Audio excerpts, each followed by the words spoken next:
बघा नावाचा, रहिवाशी वनंद या गावाचा, सुशील संस्कृती प्रभावाचा,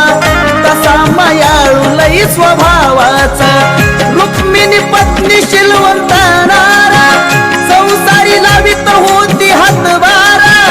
अपत्य रमा गौरा शंकर, साऱ्यात रमाच होती थोर, आई वडिलांचे रुजले संस्कार, शांत स्वभाव लई समजदार, रखुमाईला जडला आजार, स्वतःच सावरी सार घरदार, अशातच धाड